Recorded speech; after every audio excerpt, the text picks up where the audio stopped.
spiritual. I love how slow handwriting is. Yes. Compared to typing.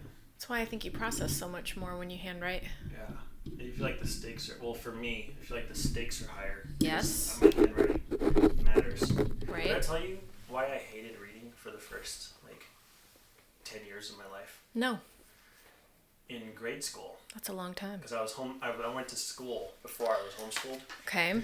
And the only times we read, we had to write a book report. That's the only reason we would read things, like books, was then we had to write a book report. Okay. And I hated book reports because they gave us this little sheet where you had to fill in the title and the author and the date and the synopsis and all that stuff. But it was handwritten. And I had to be perfect in my handwriting. When we were learning penmanship as kids, you have the little thing with the dotted line and the letter shape to the trace. And I remember erasing so many times that I would tear holes in my paper. Oh my gosh. Because it didn't perfectly identically match the template until I could write to where it looked like the template. Okay. So then we would have 30 minutes to write our book report. And I would get through the name, the title, the author, and half of the synopsis.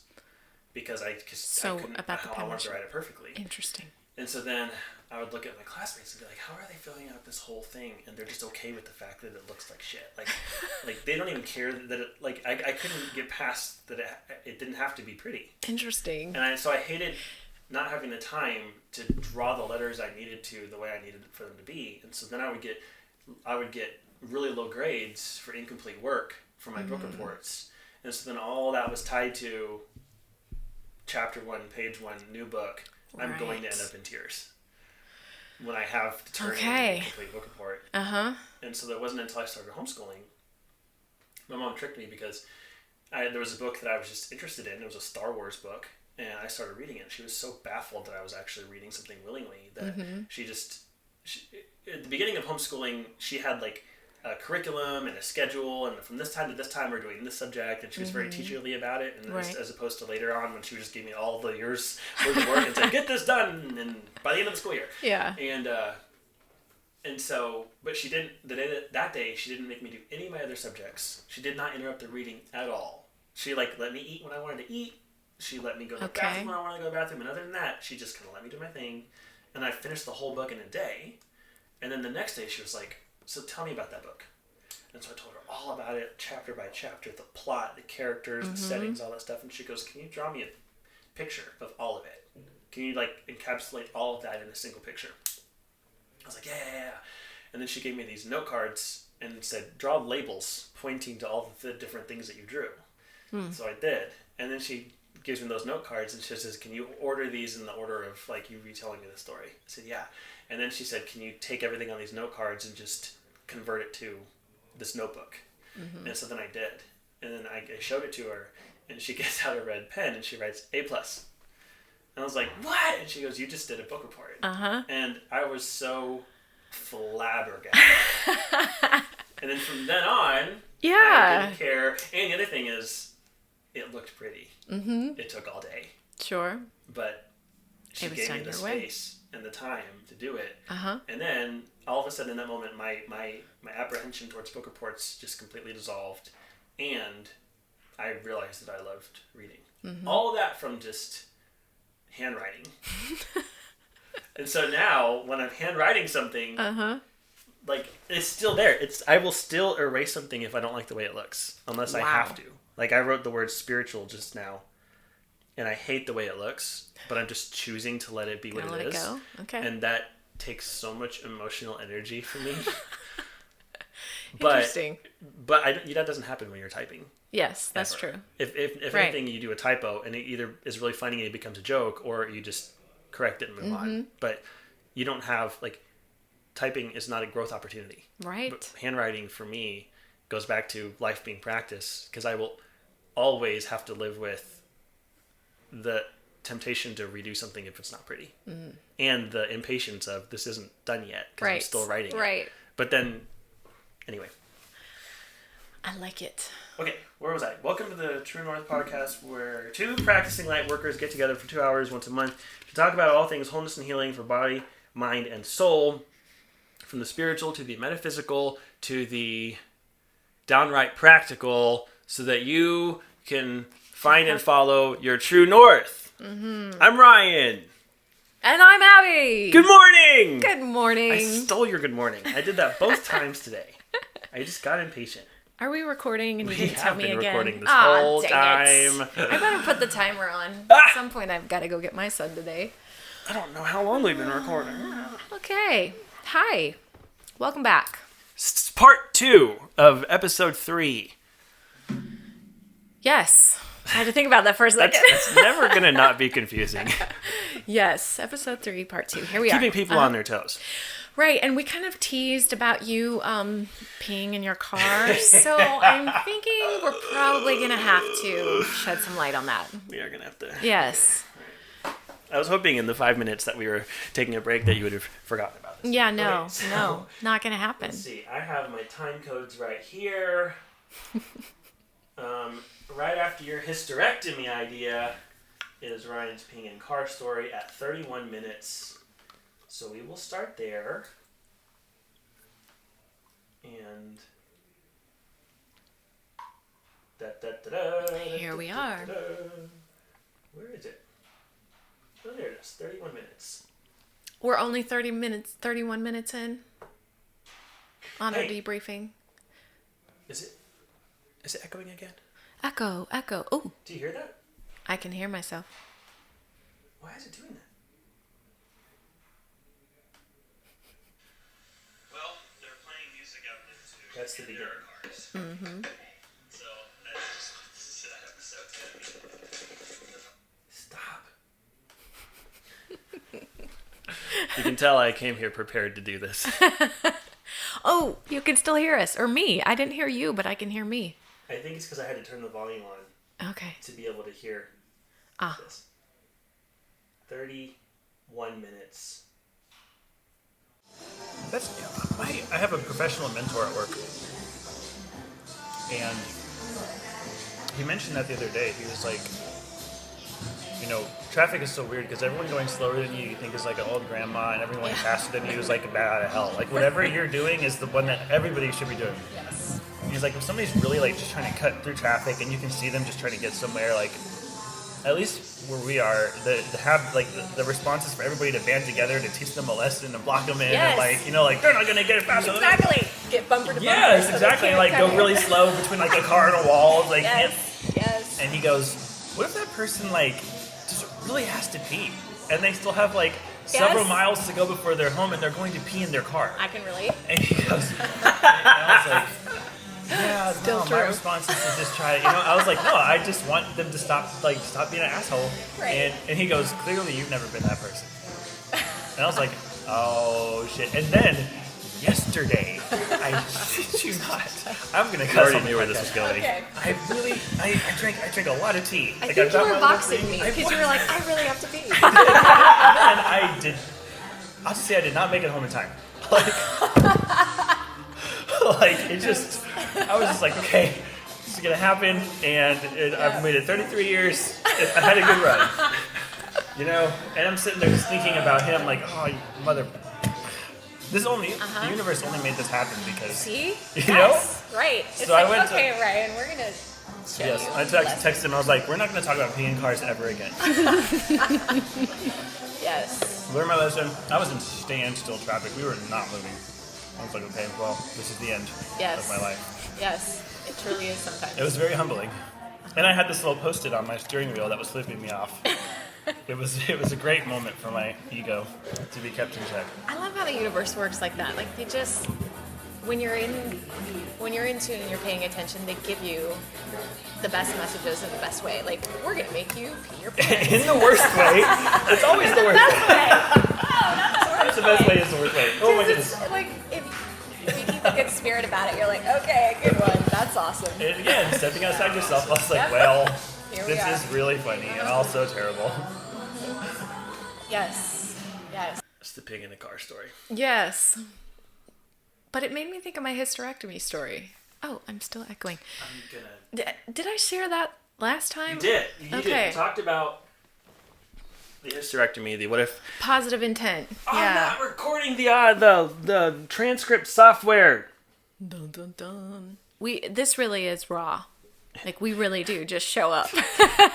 Completely thanks unprepared. for going on this journey with us, because oh man, sometimes though that's the only way we're gonna get the best stuff out. Oh my god. Yeah. As long as I start recording before you know we're recording, it's a success. In my book. Usually, yes, because then I don't get overwhelmed by nerves. That's right. That's the whole point. All right, so yeah, you peeing in a car. That was fun. That? I haven't done it since. I'm happy to report. That's good. That's good. Speaking of peeing. Yes. We just took a bathroom break and got lost. Well, not lost, but locked out. Yes, locked out. And then had to go a back way. And take a detour. Yes, my son calls that the secret passageway. Oh, he does? Yes. It definitely looks like a secret passageway. Like, it's not decorated, it's not ornate, it's not covered Cardboard in on the marble. walls. It's just like, they just didn't stop. They didn't finish building it, and they're like, well, this is done. It's good enough. It's functional. Yep. And then, like, you go through a door, and then it's a whole other world. But while I was going on the unexpected detour, I was reminded of another thing that my spirit guide taught me while I was driving. Okay. That didn't actually involve me peeing myself. Good. And I really like your spirit guide. I do most of the time. Which is not pushing you to find an agent. Yeah, which is not actively teaching me a lesson that I don't want to learn, but I know I need but to. You really do? Yeah, I like her post hoc. Like, after I've learned the lesson, I'm like, this is the thing she taught me. Right. But no, it's good. She's good for me. She's really, really good for me. But yes. I was driving to therapy. And I was like an hour early. I don't even remember why. I think I assumed it would take longer to get there than it did. I assumed there would be traffic. I planned to stop and get food on the way, and I didn't. And so then I pull up, and I'm an hour early. And so I think I'm just going to go to a coffee place and just sit and read until it's time. So I look at my maps, and I'm just looking for the closest coffee place that's not Starbucks. Okay. And I find this little deli in this little, like, mini Chinatown looking place. And I'm like, okay, I'll go there. And so I go, and I pull up to it, and I realize it's crowded. It actually serves it looks like it serves a lot of things that are not coffee. It's not like a coffee shop. It's like a place that also has a little coffee pot in the corner, you know? Sure. And I was like, oh, this is not where I'm going to hang out and read and just sip my decaf coffee and be undistracted. And so I look, and there's just nothing around that's not Starbucks. So I think, okay, fine. I'll just go get a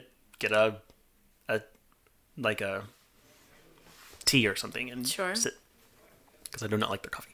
But I start driving, and I'm looking at the map, and I'm thinking, oh, some of these street names look a little familiar. But I didn't, like, a lot of street names sound familiar, you know? Yeah. And then I'm going, and I find myself at an intersection, and I realize that little Chinatown was right across the street from the church that I went to as a kid, the Baptist church that we were raised in. I went there since I was like 1 year old until, I don't know, like at least late high school. Okay. And I haven't been to that building since like the last time I went to church there, like a whole lifetime ago. And then I realized where I am, and all of a sudden everything, like, all of a sudden, it's like I could feel the compass pointing north. Like I knew where I was. Sure. And I thought, oh, I got to drive by this building and see what it's like now. And so, of course, I do. And I note the differences, but I also note that things are the same. And there's another Baptist church that meets there, and it's also a school. And all of a sudden, I could see into the floor plan of that building. Okay. I remembered finding a little secret passage under the stage from like one side green room to the other one. And I remember this little hidden room that was supposed to be a prayer room that no one used to pray. It was just like a little room that nobody went into, and it was really hard to find and get into. And I remembered like the whole layout. I had the blueprint in my head, and it was just completely sprinkled with all these memories of things that happened throughout my entire childhood. And then the little playground And I remember when it went from the old playground to the new playground, and people left the church because they didn't want the tithe money to go towards the playground because it should be going to feeding the homeless or whatever. And then the field next to that where we used to play soccer, and we used this shed as like the goal and stuff. And then like all of these memories, they all flooded back to me at once. And so then I saw the building, and I turn around and I make a U-turn. And then my spirit's guide's like, no, you really need to soak this in. And so then, of course, I get stopped behind a bus that's at a bus stop, and it's sitting there loading people, and I'm just sitting here staring at this building. And then even more memories flood back. And so I was like, okay, that was neat. I enjoy a little bit of nostalgia, you know. But then the way that I'm going, it takes me by the house that I grew up in. Okay. And when my dad died, my mom moved. And so I'm going through that neighborhood, and we had a tornado come through recently, and I guess it hit this neighborhood because one of the houses was completely missing. It was gone. And a couple of the other of them were like, had giant holes in the roof, or half of them were destroyed. It was like a disaster zone. And it happened long ago enough that now all the debris had been collected into these piles. Sure. So I drive by the house, and all the greenery in the front is just overgrown, and there's like a giant pile of debris in front of it. And I remember mowing the lawn. I remember being on that roof and looking at the stars. I remember, and again, floor plan memories all came back as I didn't want to stop, but I just slowly drove in front of the house like a creepy person. and my whole childhood again just flashed before my eyes. And then I go and I look at the map again, and I realize I know what Starbucks it's taking me to. And as I approach, I think the last time I was here, I was having a very difficult conversation. I couldn't remember what it was, but it felt very final. It felt like a breakup. And then I park, and I realized that that's the spot that I was parked in, because I remembered running out of the Starbucks in tears and going to that parking spot to drive off. And so then I walk in, and I look at the seat I was sitting in. Wow. When I had that conversation. And if I think about the time in my life that was, it had to have been with my brother. We went through a couple of really rough patches. And I think this was where we had a conversation that was like the last nail in the coffin of what our relationship was up until that point, you know? Sure. So I get my tea, and I sit down, and I read. And then that whole little thing, that little detour just kind of comes back to me, and I can feel my spirit guide just sitting across the table staring at me like, yes, do you have thoughts? You know? And it was two little tiny, like almost fortune cookie platitude like things. The first one was, remember where you came from. And the second was, the future is never what you think it's going to be. Because I thought about who I was at each of those moments in time, and I had an idea of what the future was going to be. Right. But I hadn't met my wife. I hadn't met my son. I hadn't had any of the life experiences that defined who I am now. I didn't imagine that my dad would die. Sure. And nothing about what life looks like at all resembles what I thought it was going to look like at this point when I was at that point. Yes. And so I don't even remember what I thought my future was going to be, but it sure as hell wasn't this. And I just felt kind of like I needed to ground. I needed to ground myself in my roots as a person. Like don't reject that part of myself. Don't just sweep it under the rug and say that's not me anymore. Like that was the foundation for all of this. And so I just kind of carried those two truths into my therapy session and had just a fantastic conversation when I went back to go to therapy. But then the next week, I was there early again accidentally. Okay. And I realized that this building that she's in is right across the street from the college that I went to when I graduated high school. Wow. For my music theory degree. Okay.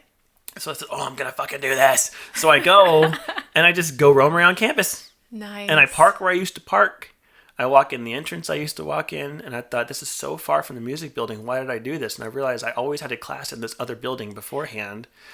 And so I it was a long trek, but it was like, it's like watching a movie that you haven't seen in 10 years. You remember the lines as soon as they're said. Yes. But you don't remember, Right. you couldn't quote them before, you know? Yeah. But as soon as you hear it, you're like, oh, I remember that. So I'm taking these steps across the campus, and each one I take, I recognize once I take it. Yes. And I'm looking around, and I'm like, oh, that's familiar, that's familiar, that's familiar. Oh, that's really familiar. So I find my way to the music building. I know directly where, like, it's almost like I'm watching my body take me where it wants to go without really deciding. And I'm following the course I used to go through to get through my classes, and I end up in this practice room. It's smaller than this. It's just a piano. And between my classes, I would always go into this one room, and I would play music until my next class. Okay. And I remembered what I would play, because it was just like this song that I would just noodle around. And when I found something I liked, I would just tack it on at the end of the song. So it's just like 30 minutes of just this Frankenstein piano thing that kind of moves through these different things that have very different personalities, but a similar through line, you know? And I remember all the different pieces that were added at different times to construct what is now a complete song. But when I was writing it, there was no idea that it would be complete. It was just an unending, I would just always be adding to the song because I would always be in college and always taking music classes, you know? Yes. And the thing that had been final for so long, I sat on the bench where it was written, and I played on the keys that it was birthed on, you know? And back then there were these three keys where the enamel had come off so you could see the wood underneath.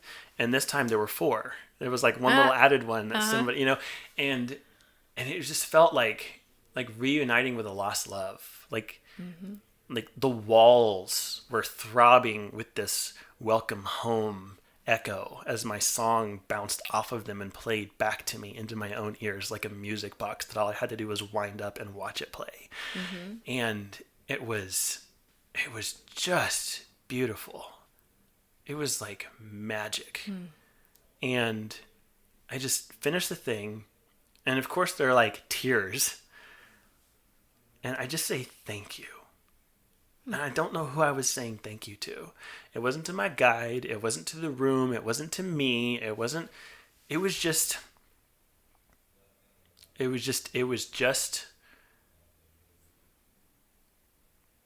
blanket gratitude that needed to be expressed. And I just said, thank you.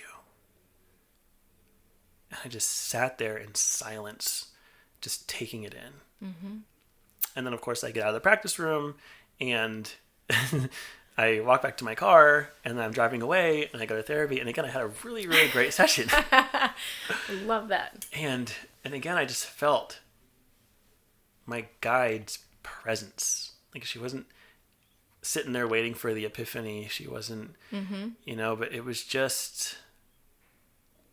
almost like she was just watching her favorite movie, you know? And I'm still kind of sitting with that. I'm still kind of sitting with what it felt in my body and in my bones to both of those trips. Just kind of like go back through and replay some key moments of who I was a lifetime ago. And to be in those spaces, but in this body. What I hear you telling me is that you've come to an acceptance. Like, she took you on this journey. Let's go back to Rayron. Rayron was in that time, right? In that time period through high school. Go back to a few episodes past if you want to know who Rayron is. That's a callback. Yes. But I know that's one of your biggest struggles is that you haven't accepted him yet. You know, he still drives you crazy. And so I'm curious about 2 things. Like, that could be me just projecting, but that's what I'm hearing you say is that there's some acceptance there that is going to finally propel you forward, that maybe it's been holding you back. So I'm curious to hear your thoughts on that. But then also number 2 is, why do you suppose she took you on this journey at this point in your life? I feel, well, first of all, the Rayron thing. I don't I know I told you about this, but I don't know if it was on the podcast. But my godkid's dad is Yes. like very much living in the emotional space that Rayron lives in. Yes. And it's really, really hard for me to deal with him just being him because it reminds me of Rayron. Yes. Right? And 3 beautiful children who I love very much are directly under his influence, which I have the ability to very easily spin into some really scary stories Sure. about what might happen. And I found myself just really angry and frustrated at him for things that didn't even really affect me directly. And I remember calling him and just yelling at him about it. And of course he yelled back. And it was not productive, and it was not helpful, and it wasn't healthy, and it just made us both feel worse. And I was crashing at my mom's. I was couch surfing at my mom's at the time, and so I went out onto her back porch, and I had brought my pipe and my tobacco, and so I packed a pipe and I sat there and just sat there with it for a while. And then I called him back and I said, I don't expect you to understand this, but I have such a hard time with you because I love you. And he's not really equipped to know how to deal with another man saying, I love you. Sure. And so I just kind of like laid it all out. And I was like, the reason that you're able to hurt me is because I've let you in deep enough to be hurt by you. And I only do that with people that I love. And my brother is in Japan, and you're right here. And I've allowed myself to put you in that place of brother. And I developed that kind of a love for you. And I feel like that was not respected. And it just kind of got shat on. And it hurts. And it only hurts because I love you. And I said, I don't expect anything in a response from you or for you to even know what to do with this. But I just need you to know that my anger with you is fueled by my love for you. And that I love you. And he said, okay. And then hung up. And as soon as I was done talking to him, I realized I wasn't talking to him. I was talking to Rayron. You know, like, right? It feels really weird to say that I love Rayron. But if I didn't, I wouldn't care so much. And Rayron did not love himself. That was the problem. And so I kind of sat there just smoking my pipe and taking it in and realizing kind of what you said. Like, I don't know that I've fully accepted what he is, but I've acknowledged that it's not just empathy. It's not just compassion. It's not just acknowledging. Like, I have to love him. I have to really, really love him. And I do. And again, that allows him to hurt me. Yes. But if I don't love him, then there's still a part of me that I'm not loving. And we talked before about how you have to love yourself. First and foremost. And I think a lot of that has to do with loving every single part of yourself. Right. And forgiving every single part of yourself. And it's really, really, really hard to truly forgive yourself if it's not fueled by love. And so, yeah, I still don't really like the guy. Talking about Rayron, not this other guy. Right. But on some level, I realize that I do love him. And that's what he needs. He needs to be loved. Because he's offered you a great deal of lessons. My greatest teacher, man. Yeah. I'm still learning lessons from Rayron. Yeah. And it is occurring to me right now that the people that Rayron interacted with didn't realize that Rayron was a persona. And if they find their way to this podcast, it's going to be like, oh, whoa. Wait a Lucy, second. you got some explaining to do. Yeah, that was all fake. It was all a mask. To cover up a very scared, insecure little boy who did not know how to love himself. But you did the best you could at that time. With what I had. With what you had available. Which was not a lot. Mm-hmm.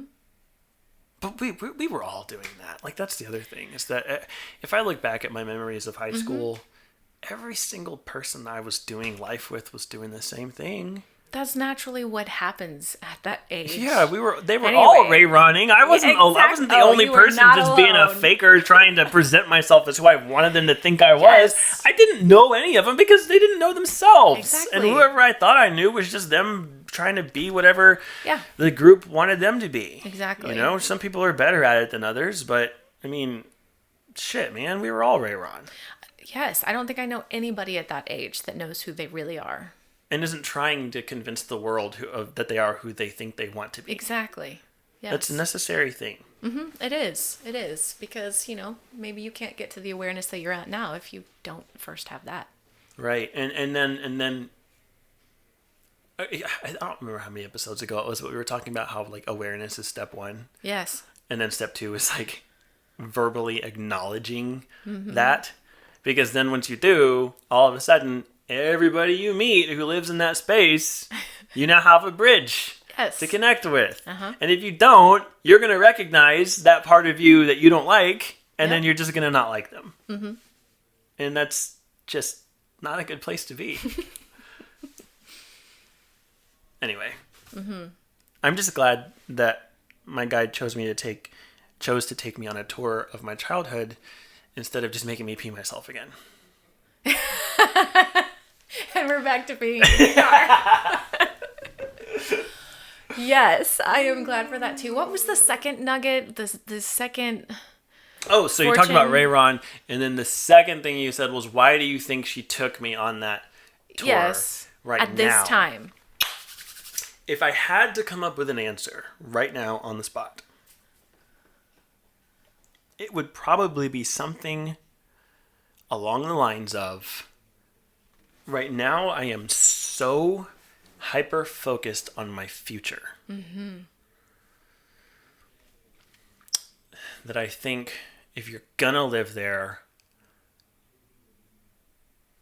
a good, healthy dose of your past is a good counterbalance. Did not see that coming. Well, we talk about when you're running a direction, are you running to something or are you running from something, right? And the answer is you're doing both, right? You're always doing both. Which is very exhausting. Yeah. And so if you get so wrapped up in just your future, you might start to repeat your past. But if you're just running away from your past, then you're so hyper-focused on that your subconscious doesn't know what to do with that other than to recreate it. So it's kind of a lose-lose. Yes. But if you kind of it's like you're in Warrior 2, where you have one hand in each direction and they're equally pulling, and you're looking this way, but your arm's out here. And then you can say, okay, well, here's where I come from, here's what I know, here's what I've learned, and I can kind of snowball that into where I'm going, so that because it's always going to be part of the picture. So I guess you're just acknowledging that that's part of the picture. You're not starting from scratch. There's no such thing as a clean slate. Those things can't get clean. You can wipe them off, but the chalk marks are still there. And so you don't ever really get to start over. You just get to pick yourself up where you are and move forward. And you need to have your eyes on the whole picture, which includes everywhere that you've been, but also leave space for where you're going. So maybe she's just telling me to take a step back and look at the whole thing as well as I can, but also live in the now and realize that the past and the future don't exist. That's tricky because you're looking at the future, but you can't control the future, and it's never going to be what you think it is, according to my guide. And so then what do you have? You have now, but then what do you do with now? Well, you do things that might potentially do future you a couple favors. And I don't know, it's the whole past, present, future thing is super tricky because life is so much more simple when you just focus on now. It is, but wow, we don't spend any time in now. Right. And I don't know that it's necessarily a good thing to spend all of your time in now. Like we don't really spend very much of our time in now at all, because the ego lives in the past and the future. Like, wants to preserve the past because that's where its identity comes from, and it wants to control the future to keep itself safe. And so if you're moving away from ego, then you're moving away from the things that tie you to the past and the future, and all you have is the present. And so it seems like enlightenment, or like your desired end state would be like you're always in the present all the time and nothing else matters. But then you got a meal plan. You got to go grocery shopping. You have your kid, like my kid's Valentine's party at his school was coming up, and we signed up to bring plates and desserts. And so before that happens, you have to go get plates and desserts because you're looking for it. And so like you have to acknowledge past and future to be able to function. Yes. But you also, living in the now really, really takes out the trash. It really keeps those stories from being anything other than stories. And you develop a pretty solid immunity to the staying up late at night replaying a conversation you had 15 years ago and thinking about what you should have said differently, or thinking about what'll happen if this thing that I want to control doesn't pan out the way I want it to, and like all that goes away. And then you free up yourself to be what you are and to do what you need to do. But then the things you need to do are what's building you into the next thing. I don't know. It feels like a paradox. It feels. I'm just talking in circles. But let's go back to the Valentine party. If you're thinking, yes, you have to think in the future about that. Okay, you've said you're going to bring plates and desserts. So yes, you've got to figure out what desserts you're going to plan, make them, get the plates, yada, yada, yada. Those are just facts, though. Yeah. Staying in the present allows you to plan for facts in the future. Instead of the stories. But not the stories. Because the stories and the thoughts that we get caught up in our mind are what's not real. Right. But you don't necessarily have to be in the present to... I see what you're saying. Because I can presently be here thinking about a party that's next week. Right. But the act of thinking about it still happens in the present. It does. But if I start thinking about, what other parents are going to be there, and... right. Oh my gosh, I'm socially awkward. This is going to... Okay, I'm going to have to talk to people. You make it more than just, I need to make a dessert and I need to bring some plates. Then you are doing baseless projection into the future. Right. Which is doing you no good. But I can sit here and think, okay, that party's next week. I need to plan for it. And I'm planning in the here and now, even though that is a future event. And then still just the act of going and getting the stuff is something you can be present in the now for. Yes. And then once you've done the thing, you then check that box and you don't have to think about that future thing anymore. Correct. You don't have to go back. So you're doing something in the now to help you stay in the now. Right. So again, I think going back to black and white, I don't think that being now doesn't mean that you aren't thinking about factual events in the past or the future. Right. Because I do think, yes, in order to live in this human existence, we have to do that. But if we can take our mind out of it and take the suffering out of it by not telling ourselves stories, then I think you can still be you can be ubiquitous, all three places at once. Yeah, that sounds in a healthy way. Super a lot. It is. I know it is. And when you figure out how to do that, let me know. So yeah, I would say that's why she's probably taking me down memory lane right now, because I'm all future looking. I'm all looking at what does my future look like? If I do this, what will my future look like? If I do that, what will my future look like? And she's just saying, hey, take a step back and look at the whole timeline, keep it in past check, and present, and counterbalance. Which goes back to what we were saying in episode 3, part 1, which is, when you were talking about the medical needs of your son, you were making it so black and white. And I think she's trying to tell you, stop doing that, right? That it's a lot looser. How you think it's supposed to be or how it should be is not at all how it's going to happen. That it is going to happen as the universe unfolds for you, and you just have to trust in that process. That is the simplest thing and the most difficult thing. Right? I have a weekly phone call with my brother now, and I said that sentence to him, and he goes, those things usually come hand in hand.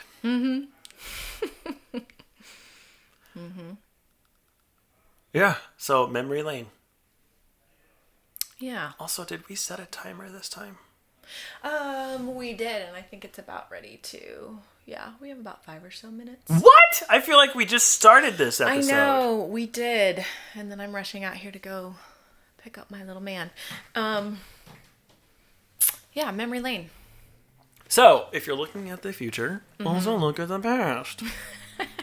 That's the Without lesson. judgment. Yeah. Yeah. That's the real thing. Have compassion on yourself. I'm trying to recap all of these things now. I really don't feel like that was a whole episode.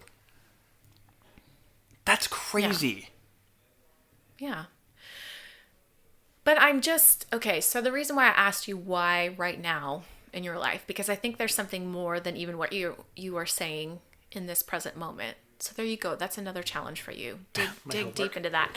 Because it was a very specific memory lane that she took you down. Yes, it was. It was the church I grew up in, the house I grew up in, right? The place that a major relational shift happened, and then my first college experience. Right. So there's a lot of identities, right? That yeah.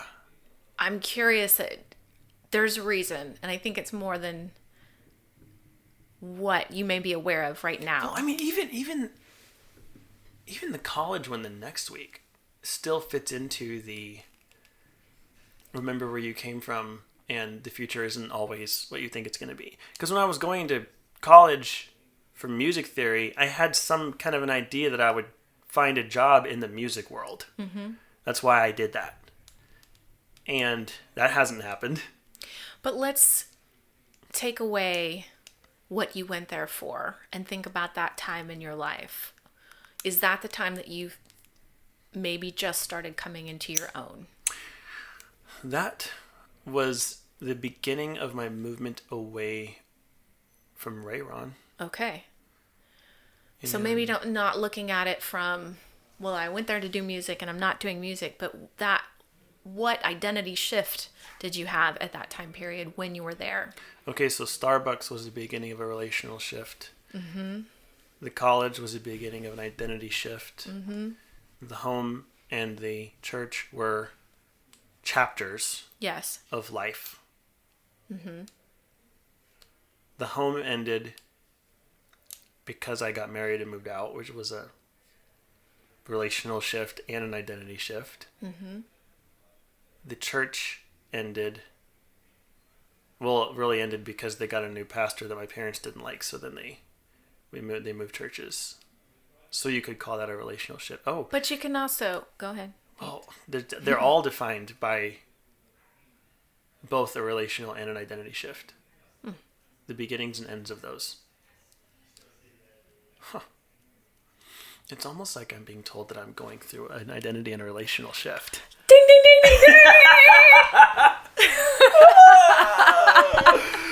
Oh my god! Which I am. Both of those are true and happening and kind of defining my entire life right now. Mm-hmm. But in a way, then is she saying you have the tools, you know what to do, and you've stop done this worrying a few so times much. Before. Yeah, you know what you're doing. You've been through this.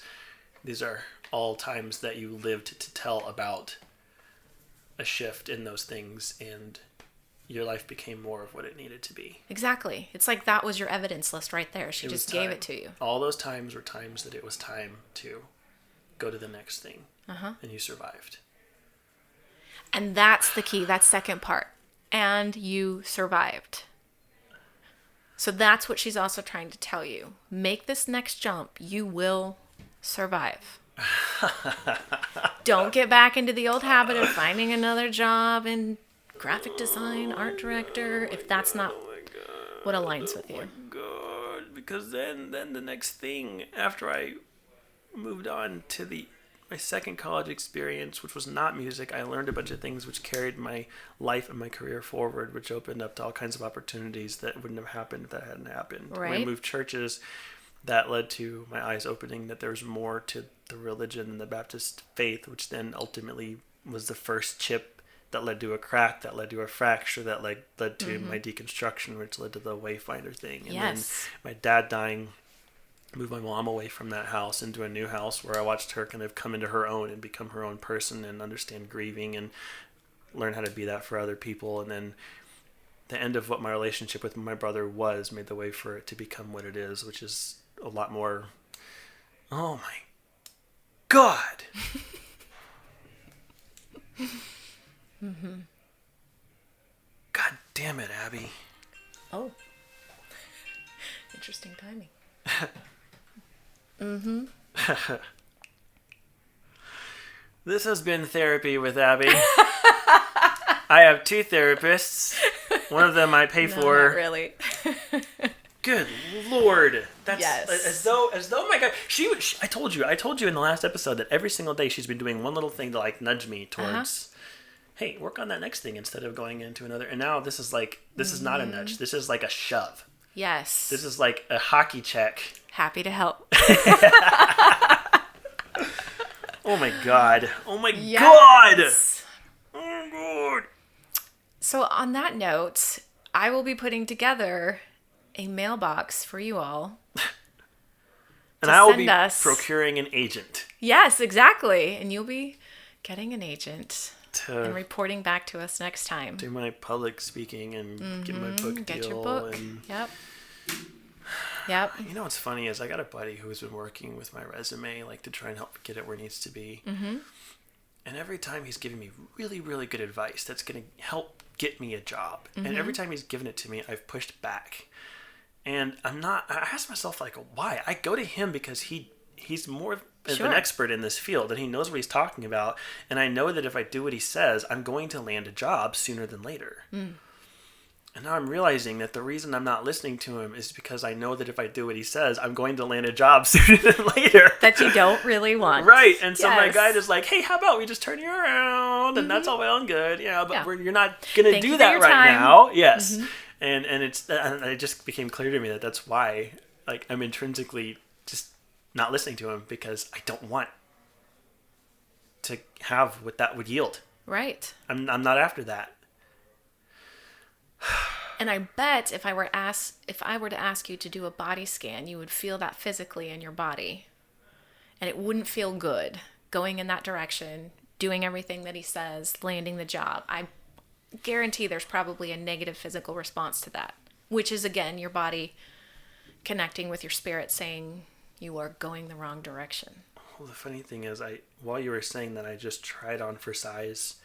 What if I spent all of my time just building into that next chapter that my guide is pushing me towards? Mm-hmm. And like everything's like tingling right now. Mm-hmm. Like it started at the base of my neck and it went down my spine and down my shoulders and down my arms and it's in my fingertips and it's just like it's all like this buzz. It's like someone poured a can of buzz all over me and it just like slowly coated melting me down. Yep. Yeah, and that's the stuff you pay attention to. Oh shit. Mm-hmm. That's the scary stuff. It is. It is. And that's the hardest part is leaning into that and trusting it. But again, doing it one step at a time, you'll get there. And you'll survive to tell about and it. You will survive. You clearly have the evidence. You will survive. Fuck. Yeah. There we are. There we are. Mm-hmm. So, until next time. Do we have a sign off? I can't even think about that right now. I'm not Ryan even in podcast mode right now. Like, no questions, please. I'm closed for business. That mind-blown emoji. I think it's something like, oh, you know what it is? I can't tell you what our sign-off is because we haven't gotten to that point in the in the original one. That's but true. I'm saving it because it's going to be great and it's going to go on our t-shirts that we're going to give out when we start doing live shows. Yes. We have merch. And I feel like today's episode just got that a whole lot closer to happening sooner than later. Absolutely. Okay, until next time. Yes. Mm-hmm. Oh my God. Go find your true north.